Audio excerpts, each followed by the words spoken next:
Diyos, tulad ng isang maliit na bata ay hindi mapapabilang sa mga pinag-aarian niya. At kinalong ni Jesus sa mga bata, ipinatukan niya mga kamay sa kanila at pinagpala sila. Mga kapatid, ang mabuting balita ng Panginoon, pinupuri ka namin, Panginoon sa Kristo.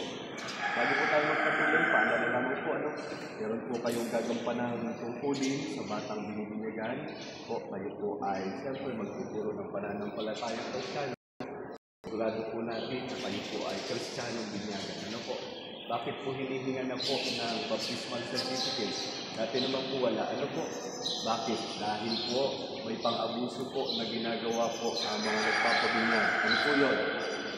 Sa malalaking bayan po, na parokya, nakikipagtalo pa po ang mga magulang dahil gusto po nilang kunin ay ang kaibigan nila kahit iglesia ni Kristo, kahit born again. Ay usapin pananampalataya sa ito. Inyo po ituturo ay pananampalataya sa Kristiyano. Pag ang magulang ay kinuha ay ang born again na kaibigan, magiging ninong uli na, ay baka ituro nila ang pananampalataya ng Kristiyano. Hindi na magkaantanda natin dahil hindi sila maniniwala sa isang Diyos na may tatlong persona. Kaya po kayo po ay may tungkulin sana na habang ang bata ay lumalaki, sana po ay gabayan ninyo at turuan po na maging mabuting tao, mabuting Kristiyano. Sana kasabay po ng pagturo sa kanya ng anong English sa asubog. 1+1 po, sana po ay turuan po siya ng pag-antandaman naman ng Diyos. Habang lumalaki, turuan po ng ating po mga basic prayers. Sana hindi po maiwan ang pagtuturo niyan dahil yan po ipinangako ninyo na yung pong sakramento ng binyag nito. Sasagot po kayo mga ninong at inang, mga magulang, noong tayo binyagan, tayo nalibing kasama ni Kristo upang kasama rin niya tayo makabangon at makapagbagong buhay. Bilang tanda ng iyong pananagutan sa paghubog sa inyong anak ayon sa banal na aral, sariwain muna natin ngayon ang iyong pangako na tatalikuran ng lahat ng kasamahan at kasalanan. Ang magulang ng mga niya, tinatakot ba ninyo sa Satanas? Tinatakot ba ninyo ang kanyang mga gawain? Tinatakot ba ninyo ang kanyang pag-aakit? Pagpapahayag ng pananampalataya ang mga magulang ng mga niya, sumasampalataya pa kayo sa Diyos na mga Panginoon sa lahat na may gawa ng langit at lupa. Kaya sa Kristo ay isang anak ng Diyos, Panginoon natin, pinanganak ng Santa Maria Virgen, pinakil sa krus na masaya ng Diyos, ulit ang buhay at nalutok sa kanyang ama ay sumasampalataya.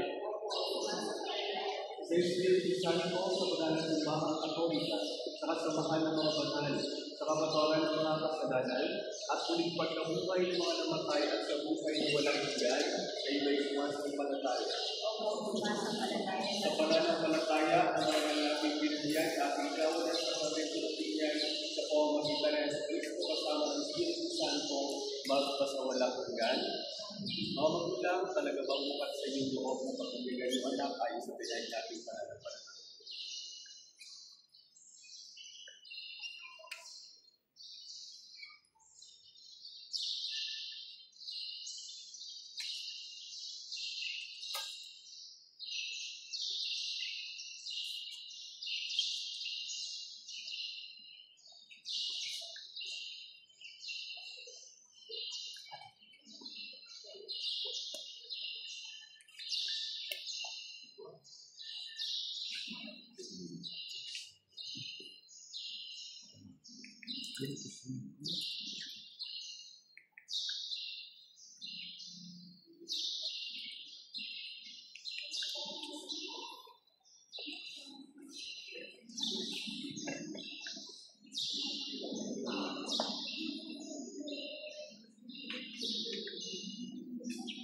Ngayong naganap na ng Diyos Ama ng Panginoon Kristo ng pagsilang sa tubig at Espiritu, ang pagpapahid ng langis ay nagpapakilala ng paglukob ng Espiritu Santo sa muling isinilang sa binyag, maging matatag nawa ang batang ito sa kanyang pagkikisa kay Kristo, hari-hari at propeta ngayon at magpakailanman.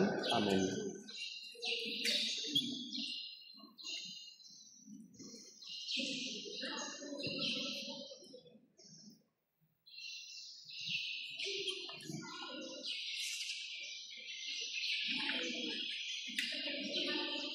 Ang damit pamilya ay tanda ng muling pagsilang kay Kristo at ng dakilang karangalan ng mga anak ng Diyos, naway manatiling wagas sa tulang bahid dungis ang kanyang karangalan hanggang matamo niya ang buhay na walang hanggan. Amen. Pakisindihan po ninyong dalang kandila. Pakipato na lang.